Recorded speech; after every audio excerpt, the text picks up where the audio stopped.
परिवर्तिनी एकादशी व्रत कथा। जय जय श्री कृष्णा, राधे राधे, जय श्री हरि विष्णु। आज भाद्रपद मास के शुक्ल पक्ष की एकादशी तिथि है और इस एकादशी को परिवर्तिनी एकादशी के नाम से जाना जाता है और कुछ स्थानों पर इसे जल झूलनी एकादशी और डोल ग्यारस भी कहते हैं। यह एकादशी सभी प्रकार के सुखों और वाजपेयी यज्ञ के बराबर फलों को देने वाली मानी जाती है। आज मैं आपको सुना रही हूँ परिवर्तिनी एकादशी की बड़ी ही दुर्लभ कथा।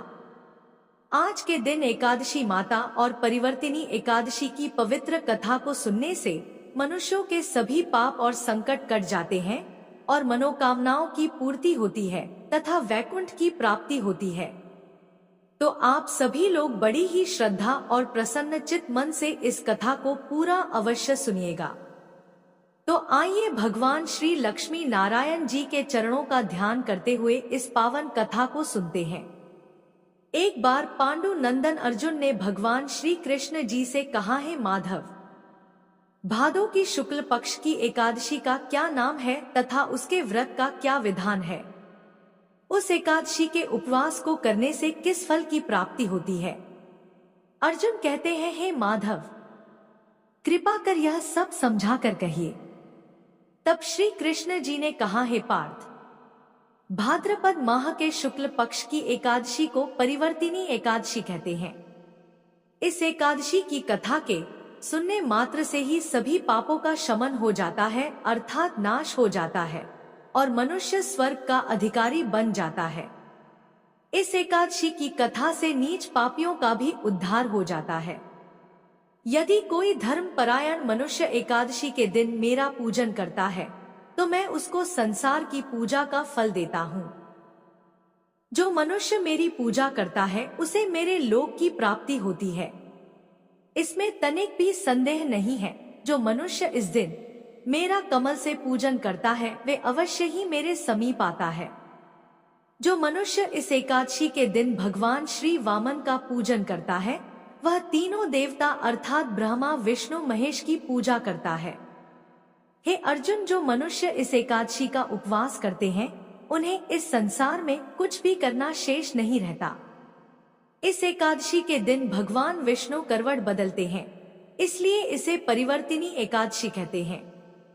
यह सुनकर अर्जुन ने कहा, है जनार्दन, आपके वचनों को सुनकर मैं भ्रम में पड़ गया हूँ कि आप किस प्रकार सोते हैं तथा करवट बदलते हैं। आपने बलि को क्यों बांधा और वामन रूप धारण करके क्या लीलाएं की? कृपा कर सब आप विस्तार पूर्वक कहिए। तब भगवान श्री कृष्ण जी ने कहा, है कुंती पुत्र अर्जुन, अब तुम समस्त पापों का शमन करने वाली इस कथा का ध्यान पूर्वक श्रवण करो। भगवान श्री कृष्ण कहते हैं, हे अर्जुन, त्रेता युग में बलि नाम का एक असुर था। वह अत्यंत भक्तदानी, सत्यवादी तथा ब्राह्मणों की सेवा करने वाला था। वह सदा यज्ञ तप आदि किया करता था। अपनी इसी भक्ति के प्रभाव से वह स्वर्ग में देवेंद्र के स्थान पर राज्य करने लगा। देवराज इंद्र तथा अन्य देवता इस बात को सहन नहीं कर सके और भगवान श्री हरि के पास जाकर प्रार्थना करने लगे। अंत में मैंने वामन रूप धारण किया और तेजस्वी ब्राह्मण बालक के रूप में राजा बलि पर विजय प्राप्त की। यह सुनकर अर्जुन ने कहा कि हे प्रभु, आपने उस बलि को किस प्रकार जीता, कृपा कर यह सब विस्तार पूर्वक बताइए। तब भगवान श्री कृष्ण जी ने कहा, है अर्जुन, मैंने वामन रूप धारण करके राजा बलि से याचना की कि हे राजन, तुम मुझे 3 पग भूमि दान दे दो, इससे तुम्हें 3 लोक के दान का फल प्राप्त होगा। राजा बलि ने इस छोटी सी याचना को स्वीकार कर लिया और भूमि देने को तैयार हो गया। जब उसने मुझे वचन दे दिया तब मैंने अपना आकार बढ़ाया और भूलोक में पैर, भुवन लोक में जंघा, स्वर्ग लोक में कमर, महलोक में पेट, जन लोक में हृदय, तप लोक में कंठ और सत्य लोक में मुख रखकर अपने शीर्ष को ऊंचा उठा लिया। उस समय सूर्य, नक्षत्र, इंद्र तथा अन्य देवता मेरी स्तुति करने लगे। तब मैंने राजा बलि से पूछा कि हे राजन, अब मैं तीसरा पग कहाँ रखूं? इतना सुनकर राजा बलि ने अपना शीश नीचे कर लिया। तब मैंने अपना तीसरा पग उसके शीर्ष पर रख दिया और इस प्रकार देवताओं के हित के लिए मैंने अपने उस असुर भक्त को पाताल लोक में पहुंचा दिया। तब वह मुझसे विनती करने लगा। तब मैंने कहा कि हे बलि, मैं सदैव तुम्हारे साथ रहूंगा। भादों के शुक्ल पक्ष की परिवर्तिनी नामक एकादशी के दिन मेरी एक प्रतिमा राजा बलि के पास रहती है और एक क्षीर सागर में शेषनाग पर शयन करती रहती है। हे अर्जुन, दान करने के उपरांत मनुष्य को अभिमान नहीं करना चाहिए। राजा बलि ने अभिमान किया और पाताल को चला गया। इससे इस बात का भी बोध होता है कि अति हर कार्य के लिए बुरी होती है। एक अन्य कथा के अनुसार सूर्यवंश में मांधाता नामक चक्रवर्ती राजा हुए। उनके राज्य में सुख संपदा की कोई कमी नहीं थी। प्रजा सुख से जीवन व्यतीत कर रही थी, परंतु एक समय उनके राज्य में 3 वर्षों तक वर्षा नहीं हुई। प्रजा दुख से व्याकुल थी। तब महाराज भगवान नारायण की शरण में जाते हैं और उनसे अपनी प्रजा के दुख दूर करने की प्रार्थना करते हैं।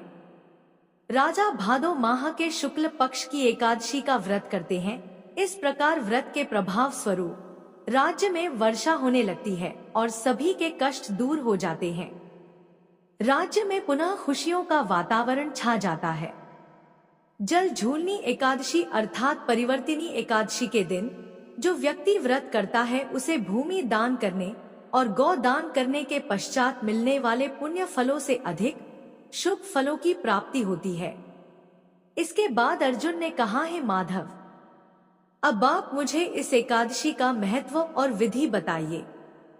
तब भगवान श्री कृष्ण जी कहते हैं कि आज ही के दिन माता यशोदा ने जलाशय पर जाकर मेरे वस्त्र धोए थे। इसी कारण इसे जल झूलनी एकादशी कहते हैं और कई स्थानों पर इस दिन भगवान को पालकी यानी डोली में ले जाया जाता है, इसलिए इसे डोल ग्यारस भी कहते हैं। हे अर्जुन, अब इस एकादशी की व्रत विधि बड़े ही ध्यान पूर्वक सुनो। इस एकादशी व्रत का नियम पालन 10वीं तिथि की रात से ही शुरू कर देना चाहिए और ब्रह्मचर्य का पालन करना चाहिए। एकादशी के दिन सुबह स्नान आदि करने के बाद साफ कपड़े पहनकर भगवान वामन की प्रतिमा के सामने बैठकर व्रत संकल्प लें। इस दिन यथासंभव उपवास करें।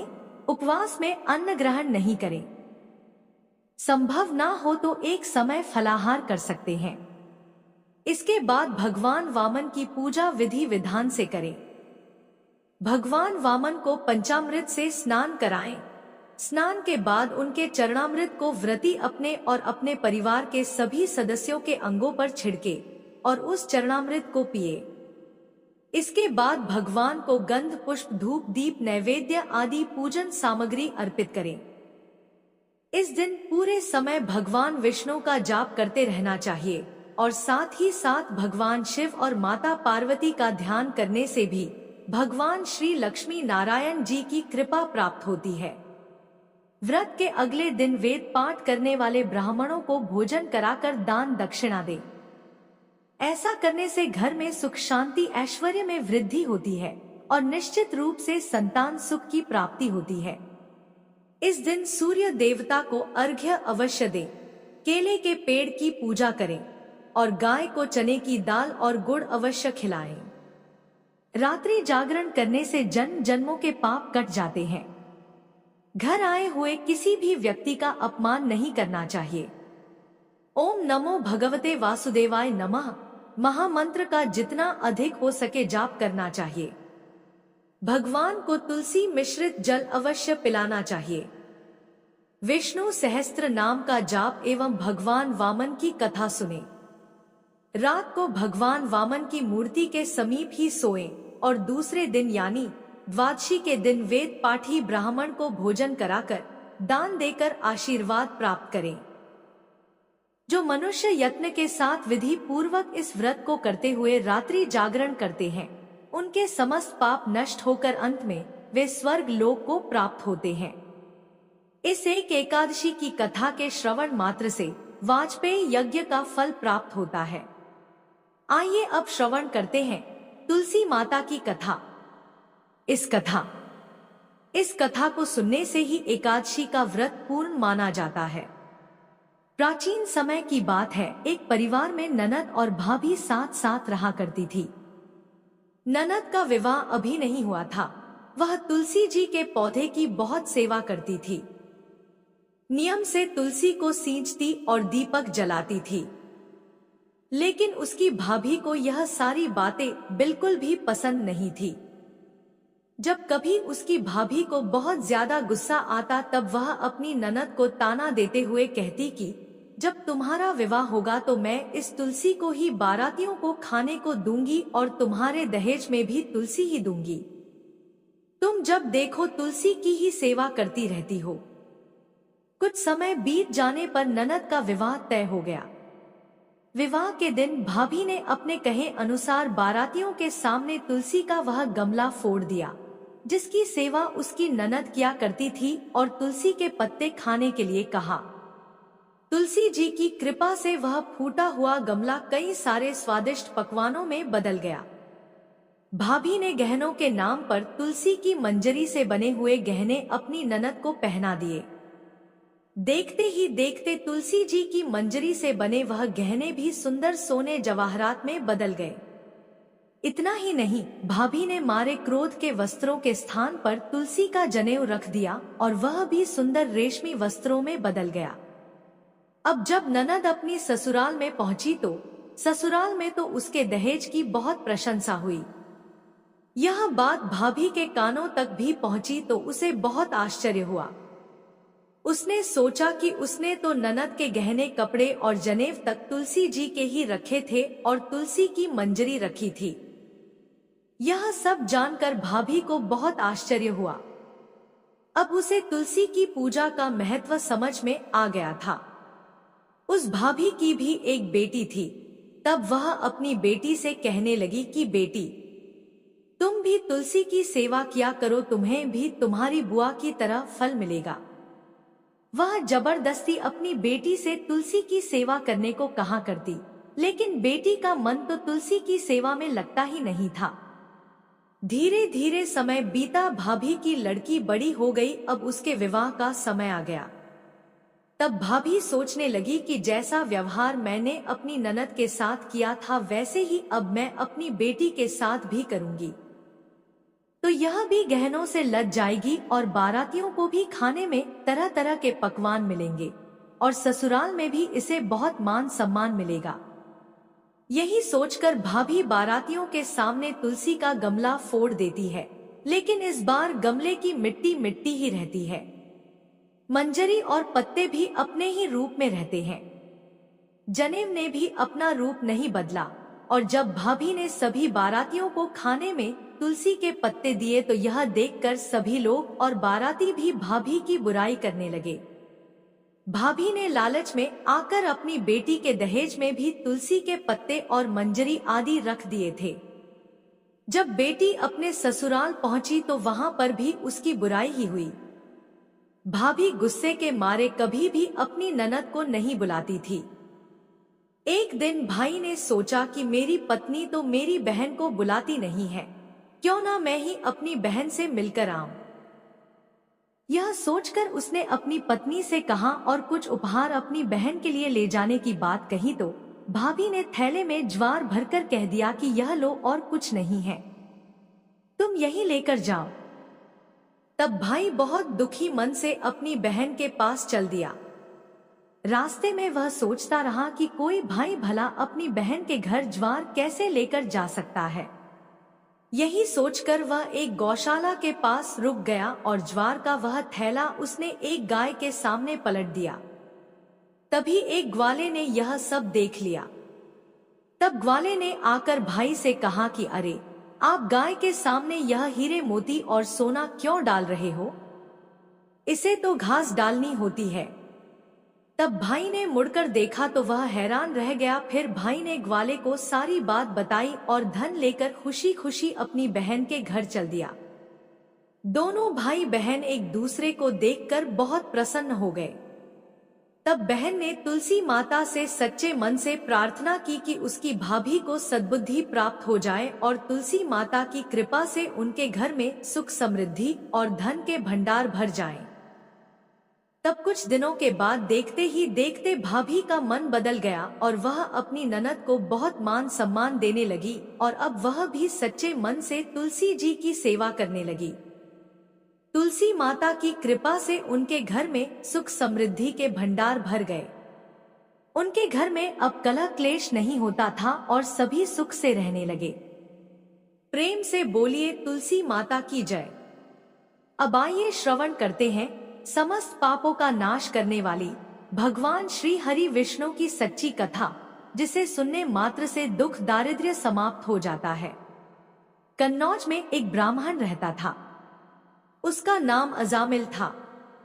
यह अजामिल बड़ा शास्त्रज्ञ था। शील, सदाचार और सद्गुणों का तो यह खजाना ही था। ब्रह्मचारी, विनयी, जितेंद्रिय, सत्यनिष्ठ, मंत्रवेत्ता और पवित्र भी था। इसने गुरु, संत महात्माओं सबकी सेवा की थी। एक बार अपने पिता के आदेशानुसार वन में गया और वहां से फल फूल, समिधा तथा कुश लेकर घर के लिए लौटा। लौटते समय इसने देखा कि एक व्यक्ति मदिरा पीकर किसी वेश्या के साथ विहार कर रहा है। वेश्या भी शराब पीकर मतवाली हो रही है। अजामिल ने पाप किया नहीं, केवल आंखों से देखा और काम के वश हो गया। अजामिल ने अपने मन को रोकने की बहुत कोशिश की लेकिन नाकाम रहा। अब यह मन ही मन उसी वेश्या का चिंतन करने लगा और अपने धर्म से विमुख हो गया। अजामिल सुंदर सुंदर वस्त्र, आभूषण आदि वस्तुएं जिनसे वह प्रसन्न होती ले आता। यहाँ तक कि इसने अपने पिता की सारी संपत्ति देकर भी उसी कुलटा को रिझाया। यह ब्राह्मण उसी प्रकार की चेष्टा करता जिससे वह वेश्या प्रसन्न हो। इस वेश्या के चक्कर में इसने अपने कुलीन, नवयुवती और विवाहिता पत्नी तक का परित्याग कर दिया और उस वेश्या के साथ रहने लगा। इसने बहुत दिनों तक वेश्या के मलसमान अपवित्र अन्न से अपना जीवन व्यतीत किया और अपना सारा जीवन ही पापमय कर लिया। यह कुबुद्धि न्याय से, अन्याय से, जैसे भी जहाँ कहीं भी धन मिलता वहीं से उठा लाता और उस वेश्या के बड़े कुटुंब का पालन करने में ही यह व्यस्त रहता। चोरी से, जुए से और धोखाधड़ी से अपने परिवार का पेट पालता था। एक बार कुछ संत इसके गांव में आए। गांव के बाहर संतों ने कुछ लोगों से पूछा कि भैया किसी ब्राह्मण का घर बताइए, हमें वहां पर रात गुजारनी है। इन लोगों ने संतों के साथ मजाक किया और कहा, संतों, हमारे गांव में तो एक ही श्रेष्ठ ब्राह्मण है जिसका नाम है अजामिल, और इतना बड़ा भगवान का भक्त है कि गांव के अंदर नहीं रहता, गांव के बाहर ही रहता है। अब संत जन अजामिल के घर पहुंचे और दरवाजा खटखटाया। भक्त अजामिल, दरवाजा खोलो। जैसे ही अजामिल ने आज दरवाजा खोला तो संतों के दर्शन करते ही मानो आज अपने पुराने अच्छे कर्म उसे याद आ गए। संतों ने कहा कि भैया रात बहुत हो गई है, आप हमारे लिए भोजन और सोने का प्रबंध कीजिए। अजामिल ने सुंदर भोजन तैयार करवाया और संतों को करवाया। जब अजामिल ने संतों से सोने के लिए कहा तो संत कहते हैं, भैया हम प्रतिदिन सोने से पहले कीर्तन करते हैं। यदि आपको समस्या न हो तो हम कीर्तन कर लें। अजामिल ने कहा, आप ही का घर है महाराज, जो दिल में आए सो करो। संतों ने सुंदर कीर्तन प्रारंभ किया और उस कीर्तन में अजामिल बैठा। सारी रात कीर्तन चला और अजामिल की आंखों से खूब आंसू गिरे, मानो आज आंखों से आंसू नहीं पाप धुल गए हैं। सारी रात भगवान का नाम लिया। जब सुबह हुई संत जन चलने लगे तो अजामिल ने कहा, महात्माओं मुझे क्षमा कर दीजिए, मैं कोई भक्त वक्त नहीं हूं, मैं तो एक महापापी हूं। मैं वेश्या के साथ रहता हूं और मुझे गांव से बाहर निकाल दिया गया है। केवल आपकी सेवा के लिए मैंने आपको भोजन करवाया, नहीं तो मुझसे बड़ा पापी कोई नहीं है। संतों ने कहा, अरे अजामिल, तूने तूने ये बात हमें कल क्यों नहीं बताई? हम तेरे घर में रुकते ही नहीं। अब तूने हमें आश्रय दिया है तो चिंता मत कर। ये बता, तेरे घर में कितने बालक हैं? अजामिल ने बता दिया कि महाराज 9 बच्चे हैं और अभी ये गर्भवती है। संतों ने कहा कि इस बार जो तेरे संतान होंगी वो तेरे पुत्र होगा और तू उसका नाम नारायण रखना। जा, तेरा कल्याण हो जाएगा। संत जन आशीर्वाद देकर चले गए। समय बीता, उसके पुत्र हुआ, नाम रखा नारायण। अजामिल अपने पुत्र नारायण में बहुत आसक्त था। अजामिल ने अपना संपूर्ण हृदय अपने बच्चे नारायण को सौंप दिया था। हर समय अजामिल कहता था, नारायण भोजन कर लो, नारायण पानी पी लो, नारायण तुम्हारा खेलने का समय है, तुम खेल लो। हर समय नारायण नारायण करता था। इस तरह 88 वर्ष बीत गए। वह अतिशय मूढ़ हो गया था। उसे इस बात का पता ही न चला कि मृत्यु मेरे सिर पर आ पहुंची है। अब वह अपने पुत्र बालक नारायण के संबंध में ही सोचने विचारने लगा। इतने में ही अजामिल ने देखा कि उसे ले जाने के लिए यमराज के दूत आए हैं और वह नारायण नारायण पुकारने लगा। भगवान के पार्षदों ने देखा कि यह मरते समय हमारे स्वामी भगवान नारायण का नाम ले रहा है, उनके नाम का कीर्तन कर रहा है। अतः वे बड़े वेग से झटपट वहां आ पहुंचे। उस समय यमराज के दूत दासीप्ती अजामिल के शरीर में से उसके सूक्ष्म शरीर को खींच रहे थे। विष्णु दूतों ने बलपूर्वक रोक दिया। उनके रोकने पर यमराज के दूतों ने उनसे कहा, अरे धर्मराज की आज्ञा का निषेध करने वाले तुम लोग हो कौन? तुम किसके दूत हो? कहां से आए हो और इसे ले जाने से हमें क्यों रोक रहे हो? जब यमदूतों ने इस प्रकार कहा तब भगवान नारायण के आज्ञाकारी पार्षदों ने हंसकर कहा, यमदूतों, यदि तुम लोग सचमुच धर्मराज के आज्ञाकारी हो तो हमें धर्म का लक्षण और धर्म का तत्व सुनाओ। दंड का पात्र कौन है? यमदूतों ने कहा, वेदों ने जिन कर्मों का विधान किया है वे धर्म हैं और जिनका निषेध किया है वे अधर्म हैं। वेद स्वयं भगवान के स्वरूप हैं। वे उनके स्वाभाविक श्वास प्रश्वास एवं स्वयं प्रकाश ज्ञान है, ऐसा हमने सुना है। पाप कर्म करने वाले सभी मनुष्य अपने अपने कर्मों के अनुसार दंडनीय होते हैं। भगवान श्री हरि विष्णु जी के पार्षदों ने कहा, यमदूतों, यह बड़े आश्चर्य और खेद की बात है कि धर्मज्ञों की सभा में अधर्म प्रवेश कर रहे हैं, क्योंकि वहां निरपराध और अदंडनीय व्यक्तियों को व्यर्थ ही दंड दिया जाता है। यमदूतों, इसने कोटि कोटि जन्मों की पापराशि का पूरा पूरा प्रायश्चित कर लिया है, क्योंकि इसने विवश होकर ही सही भगवान के परम कल्याण में मोक्षप्रद नाम का उच्चारण तो किया है। जिस समय इसने नारायण इन 4 अक्षरों का उच्चारण किया, उसी समय केवल उतने से ही इस पापी के समस्त पापों का प्रायश्चित हो गया। चोर, शराबी, मित्रद्रोही, ब्रह्मघाती, गुरुपत्नीगामी, ऐसे लोगों का संसर्गी, स्त्री, राजा, पिता और गाय को मारने वाला, चाहे जैसा और चाहे जितना बड़ा पापी हो, सभी के लिए यही इतना ही सबसे बड़ा प्रायश्चित है कि भगवान के नामों का जाप किया जाए, क्योंकि भगवान नामों के उच्चारण से मनुष्य की बुद्धि भगवान के गुण, लीला और स्वरूप में रम जाती है और स्वयं भगवान की उसके प्रति आत्मीय बुद्धि हो जाती है। तुम लोग अजामिल को मत ले जाओ, इसने सारे पापों का प्रायश्चित कर लिया है, क्योंकि इसने मरते समय भगवान के नाम का उच्चारण किया है। इस प्रकार भगवान के पार्षदों ने भागवत धर्म का पूरा पूरा निर्णय सुना दिया और अजामिल को यमदूतों के पाश से छुड़ाकर मृत्यु के मुख से बचा लिया। भगवान की महिमा सुनने से अजामिल के हृदय में शीघ्र ही भक्ति का उदय हो गया। अब वह अपने पापों को याद करके बड़ा पश्चाताप करने लगा। अजामिल मन ही मन सोचने लगा, अरे मैं कैसा इंद्रियों का दास हूँ। मैंने एक दासी के गर्भ से पुत्र उत्पन्न करके अपना ब्राह्मणत्व नष्ट कर दिया। यह बड़े दुख की बात है, धिक्कार है। मुझे बार बार धिक्कार है। मैं संतों के द्वारा निंदित हूँ, पापात्मा हूँ। मैंने अपने कुल में कलंक का टीका लगा दिया। मेरे माँ बाप बूढ़े और तपस्वी थे, मैंने उनका भी परित्याग कर दिया। मैं कितना कृतघ्न हूँ। मैं अब अवश्य ही अत्यंत भयावने नरक में गिरूंगा, जिसमें गिरकर धर्मघाती पापात्मा कामी पुरुष अनेकों प्रकार की यमयातना भोगते हैं।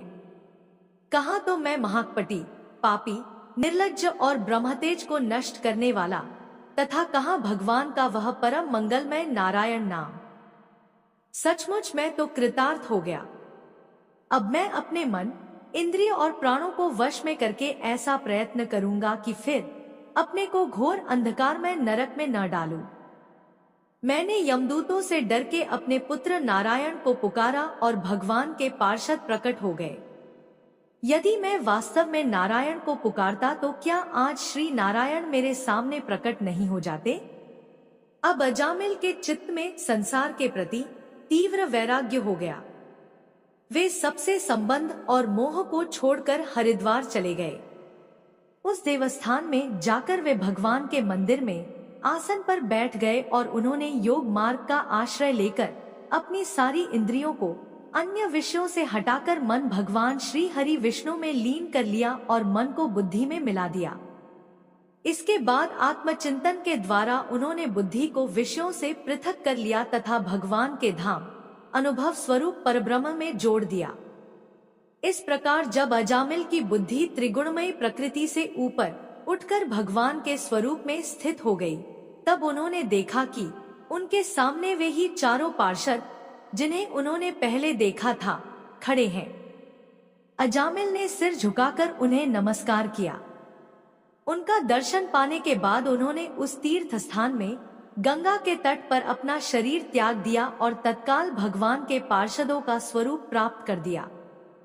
अजामिल भगवान के पार्षदों के साथ स्वर्णमय विमान पर आरूढ़ होकर आकाश मार्ग से भगवान लक्ष्मीपति के निवास स्थान वैकुंठ को चले गए। जय श्री कृष्णा, राधे राधे। अगर वीडियो पसंद आई तो हमारे चैनल को सब्सक्राइब करें। धन्यवाद।